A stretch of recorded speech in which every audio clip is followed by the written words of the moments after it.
minha torcida, começando mais um conteúdo aí no canal CRB A Paixão.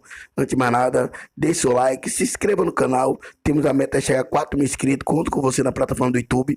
Segue aí também no Instagram, segue a gente no Kawaii. E traz o peço do trecho aí do programa aí, né? No jogo tático que o executivo de futebol, Thiago Paz, falou. Antes de mais nada, queria que o torcedor regatiano comentasse aqui abaixo sobre esse elenco CRB de 2023. Ele é melhor do que o elenco de 2022? Comente aqui abaixo. E o que você acha dessas contratações do CRB para a temporada 2023? Thiago Paz, ele acertou ou errou em algumas contratações? Então comente aqui abaixo, que é muito importante ter você aqui no canal CRB Minha Paixão. E vamos ver um pedaço do trecho aí que o executivo Thiago Paz falou num programa aí, jogo tático que teve aí. Então, tamo junto, deixa seu like, se inscreva no canal, tamo junto. E lembrando que logo mais vai ter aqui o pré-jogo aqui, Botafogo de Ribeirão Preto e CRB, num canal CRB Minha Paixão. Então fique ligado aí, deixa seu like, se inscreva, indique para mais gatiano, sempre tem conteúdo aí do Clube de Regatas Brasil. Forte abraço. Boroni, boa noite. Bom, eu acho que a gente precisa primeiro entender, né, que hoje nós temos 2 janelas de transferência, né? E é importante destacar que o CRB optou nessa temporada de 2023 de fazer um investimento importante desde o início da temporada, que nos possibilitasse não só conquistar o título estadual, que era um objetivo, né, como também brigar pelo título da Copa do Nordeste, o que acabou infelizmente não sendo possível, e de nos possibilitar também avançar bastante fases na Copa do Brasil, que é o que a gente está brigando nesse jogo de amanhã, né? Estamos com a vantagem do primeiro jogo, temos um jogo muito difícil amanhã, mas o objetivo é classificar. Então foi necessário fazer um aporte financeiro grande, né, para começar o ano já com um elenco competitivo como nós temos.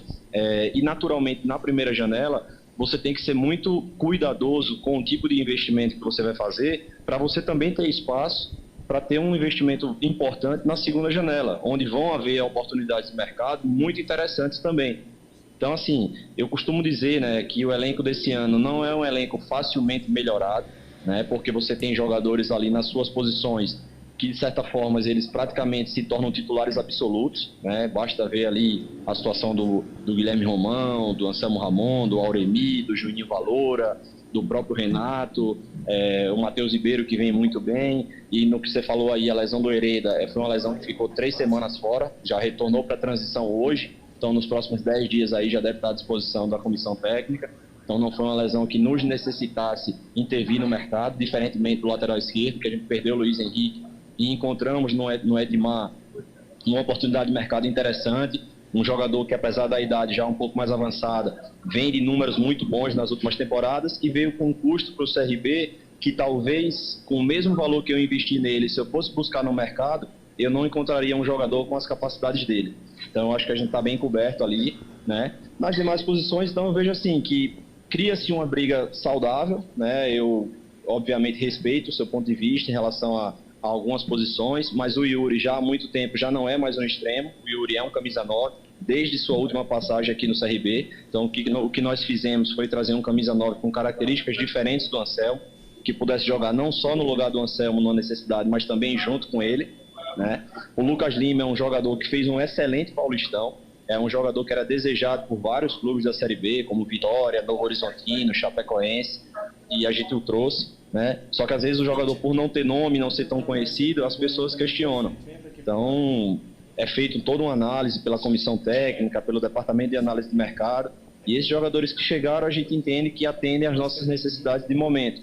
Naturalmente, o CRB tem um limite de investimentos, né? Não é um clube que tem uma condição financeira tão grande assim para fazer esses investimentos que às vezes são necessários, e também tem uma responsabilidade que é de se elogiar em não se endividar. É um clube que mantém sempre as suas contas em dia, então não adianta você fazer algo que você não possa cumprir. Então a gente optou por ser um pouco mais, entre aspas, cauteloso, porque a partir do momento que você traz o Anderson Conceição, você não está sendo cauteloso. A gente ousou numa operação como essa, mas a gente quis também deixar uma margem para poder investir na segunda janela e aproveitar algumas boas oportunidades que o mercado irá oferecer. Ô Tiago, não, é perfeito. Eu costumo dizer que futebol são conceitos, né? Às vezes não tem nem muito a questão de estar certo ou estar errado, porque às vezes você pode ter sobre uma mesma situação 2 pontos de vista completamente diferentes, porque o futebol ele é muito amplo. Mas o que eu queria reforçar era o seguinte, porque evidentemente o time titular do CRB ele é muito bom, mas os times do CRB, e eu acho que a temporada vem mostrando isso, Quando ele começa a encaixar, e como ele encaixou, e a gente viu o CRB super encaixado em alguns momentos da temporada, ele está muito estudado, né? Hoje todo mundo conhece todo mundo. E o que eu sinto falta é de ter trazido jogadores, e eu estou entendendo o seu argumento, que você quer fazer, de repente, essas contratações mais pesadas na segunda janela, mas jogadores que permitam o CRB, de repente, jogar de outras formas, pelo menos no meu modo de ver, com jogadores que realmente têm características bem diferentes do que estavam aqui, para que o Lousa possa mudar, já que o time titular do CRB a gente conhece de cabo a rabo, né? E os adversários também, né? E alguns times na Série B, alguns deles, por exemplo, pelo que eu acompanhei rapidamente, assim, eles conseguiram mudar um pouquinho a cara deles, né? Claro, o Guarani tem um poder de investimento que o CRB não tem, isso é claro, por exemplo, quando traz um Regis agora, é porque o que o Campeonato Paulista paga é outra coisa, mas era trazer jogadores que fizessem essa diferença, entendeu? Isso que eu estou falando, porque, por exemplo, o Yuri contra o Atlético Goianiense, ele já não entrou para jogar, ele entrou para jogar junto com o Anselmo, como você falou, mas caindo do lado esquerdo, depois caindo do lado direito, que é uma coisa que eu acho que ele faz muito bem, ele consegue abrir bem,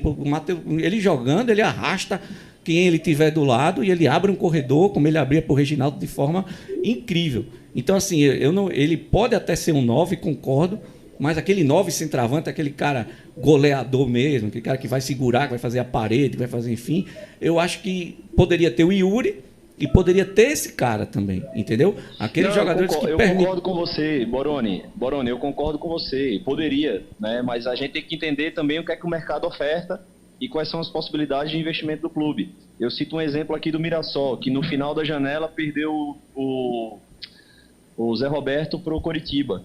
Eles não conseguiram, e olha que é um clube que tem toda uma verba de Paulistão, uma verba importante, um clube que tem uma condição financeira privilegiada, e não conseguiu identificar esse jogador. Por quê? Porque o mercado também não oferta.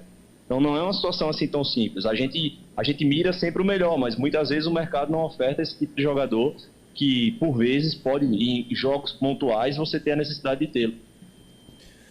Tiago, receba o abraço do Luciano Costa, que não pôde estar aqui, presente nesse momento aqui na resenha de hoje, mas mandou a sua pergunta. Ele pergunta qual o planejamento matemático do CRB para esse primeiro semestre, primeiro turno da Série B do Campeonato Brasileiro, Tiago. Um abraço para o Luciano, satisfação, né, estar falando com ele. E a gente sabe, né, que a cota da Série B, digamos assim, de acesso, se trabalha com a média de 62 pontos, né? Então a gente teria que calcular uma média de 31 pontos, 32 pontos no primeiro turno, para poder fazer um segundo turno aí de consolidação e garantir os pontos necessários. Tiago, você havia falado com relação à questão da montagem do elenco, né? Foi perguntado aí pelo Boroni. O CRB este ano tem uma situação diferente com relação à questão do treinador, já que o Lousa chegou no final da temporada passada e participou da montagem desse elenco. Situação diferente vivida pelo Daniel Paulista ano passado, que já pegou a equipe com o elenco montado. Eu queria saber, com relação ao treinador, no caso Lousa, qual foi o critério usado pela diretoria na escolha do perfil do treinador para comandar a equipe na atual temporada, Tiago? Bom, primeiramente, né, eu acho que o Lousa é um treinador que dispensa apresentações, né? É um cara que tem um conhecimento importante aí da divisão, basta ver o que ele fez com a Chapecoense, né? Muita gente falava muito, o Lousa é um treinador defensivo e a gente entendia que era um conceito completamente diferente.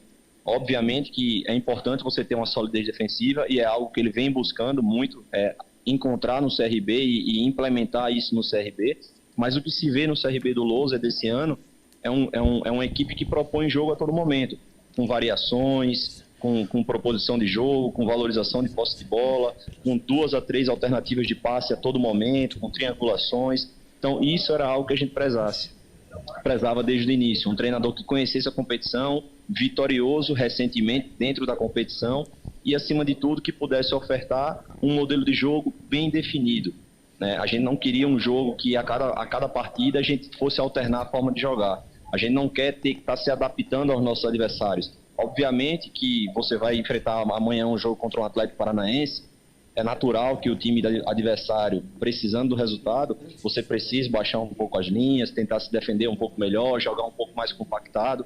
Mas, de modo geral, o que se busca é ter o CRB podendo implementar a forma dele jogar em todas as partidas. E era algo que a gente, desde o início, deixou isso muito claro nas conversas com o Lousa, e ele vem seguindo a risca e, graças a Deus, encontrando resultados importantes aí em nosso favor.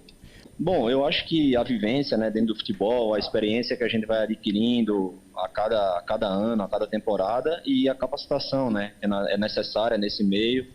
Eu já falei, você me perguntou agora, eu fiz o curso de gestão da CBF, fiz o curso de executivo da CBF, eu vim do mercado do futebol, então isso, de certa forma, me ajudou muito, né? Obviamente você tem que conviver com críticas, com suposições que criam, né, que não fazem muito sentido, mas a gente, com muito profissionalismo, muita resiliência, a gente passa por cima de tudo isso, segue desenvolvendo nosso trabalho e procurando cada dia mais ofertar condições ainda melhores para esse grande clube que é o CRB, que com toda a sua gestão, presidência, diretoria, oferta não só para a gente, mas para todo o grupo de atletas e funcionários as melhores condições possíveis de trabalho.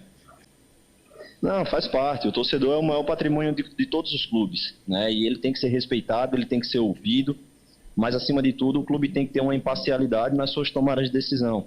E é para isso que a gente tem uma grande equipe de trabalho aqui, capitaneada pelo presidente Mário, por todos os seus pares lá, Carlos Rubens, Reinaldo, Paiva, Kennedy, Eduardo Marinho, a gente aqui do dia a dia do futebol, diretoria com Felipe, com Tomás, o staff aqui, é todo um grupo de trabalho de pessoas que têm uma capacidade de discernimento para tomar decisões dentro do que o CRB precisa, né? A gente entende e respeita tudo que se fala, mas dentro do que a gente entende que é o correto e das nossas convicções, a gente vai procurar sempre seguir.